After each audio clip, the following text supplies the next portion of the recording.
Баршаңызға сәлем, каналыма қош келдіңіздер. Бүгін қысқа ұзақ уақыт сақталатын қызанақ жауып үйренеміз. Видеомды бастамас бұрын менің каналыма тіркеліп, қоңыраушаны басуды ұмытпаңыздар.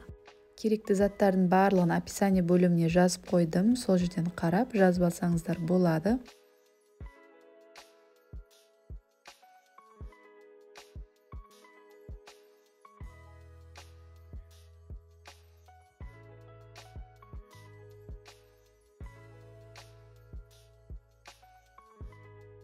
Ең алдымен банканың ішін содамен жақсылап жуып тазалап, қайнап тұрған суда 5 минут қайнатып булаймыз. Банканың қақпағында сол суда қайнатамыз. Банкаларымызды алып, қақпақтарын жауып қоямыз. Енді банканың ішіне барлық керек заттарды саламыз. Қалауларыңыз бойынша чеснокты көбірек салып, желкекпен ащы бұрышты салмасаңыздар да болады. Мен осылай барлығын салып жасаймын.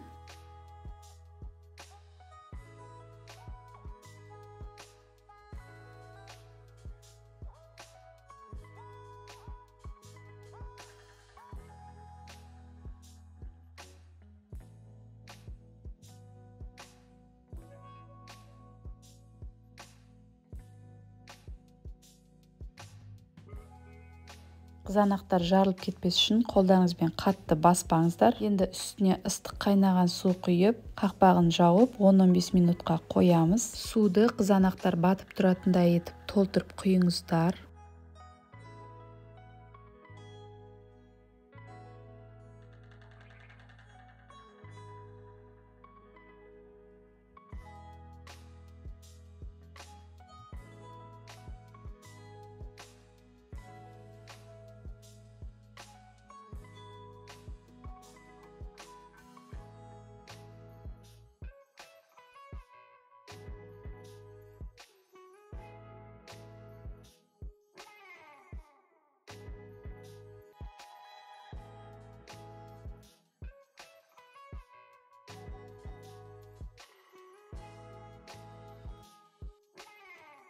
Қараңыздар, 10-15 минут өткеннен кейін суы тартылады осылай.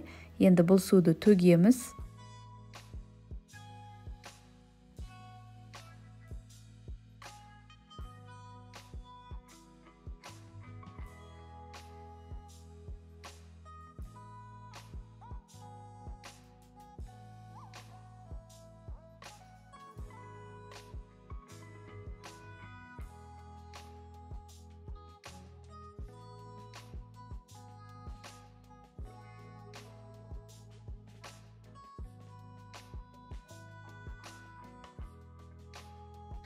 Енді суын төккеннен кейін үстіне түйір қарабұрышын саламыз. Бір ас қасық қант саламыз.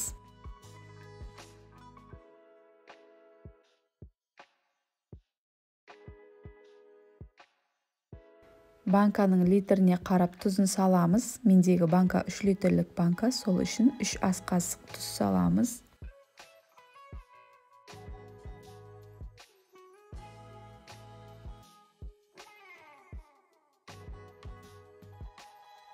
Енді бір ас қасық уксус құямыз.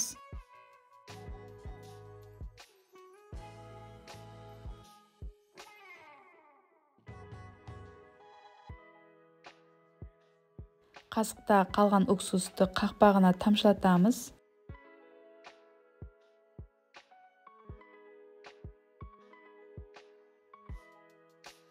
Енді барлық затты салғаннан кейін үстіне қатты қайнап тұрған ыстық су құйып, банкамызды жабамыз.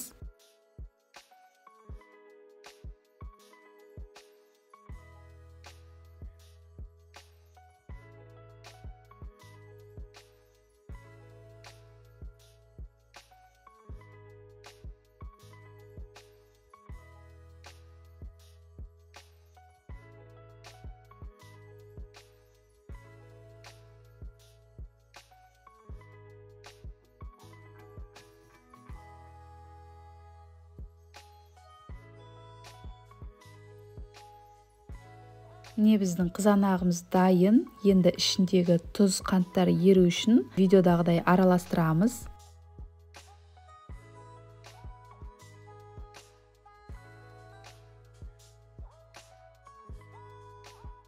Қалған банкаларды да тура бірінші банкадай жабамыз.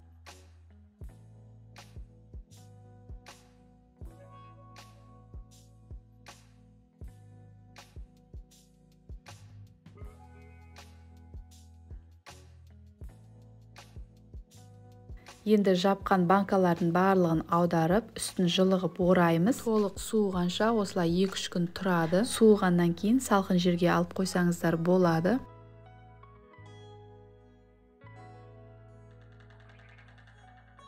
Сіздер де жасап көріңіздер. Мен әр жылы осы рецептпен жабамын. Өте ұзақ сақталады. Сіздермен болған Алия. Видеом ұнаса лайк басып, каналыма тіркеліп, пікір қалдыруды ұмытпаңыздар. Каналымда көптеген рецепттермен бөлісемін.